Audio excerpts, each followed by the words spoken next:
السلام علیکم ورحمۃ اللہ وبرکاتہ۔ آج 9 اکتوبر 2021 ہے اور ربیع الثانی کی 3 تاریخ ہے۔ آج وینسڈے کا دن ہے۔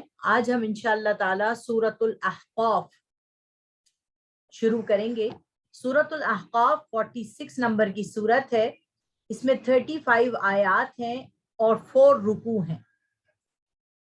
جو سلسلہ ہم ابھی تک پڑھ رہے تھے حوامیم کا، یعنی جو صورتیں حامیم سے شروع ہوتی ہیں، اس کی یہ آخری صورت ہے، اور مکی صورتیں جو ہم نے پڑھنی شروع کی ہوئی تھی اتنی دیر سے، اس کی بھی یہ آخری صورت ہے۔ اس صورت کا باقاعدہ آغاز کرنے سے پہلے ہم اس کے مضامین کو غور کر لیتے ہیں۔ سورۃ الاحقاف کے مضامین کا تجزیہ کچھ اس طرح ہے۔ آیت نمبر 1 سے لے کے 6 میں شرک کی مذمت کی گئی ہے۔ آیت نمبر 7 سے لے کر 12 تک مشرکین مکہ کے ساتھ کشمکش ہے۔ آیت نمبر 13 سے 16 تک مثالی کردار انسان کا کیسا ہونا چاہیے، اس کی پرسنالٹی ڈیولپمنٹ میں کیا کیا چیزیں ضروری ہیں، وہ بیان کیا گیا ہے۔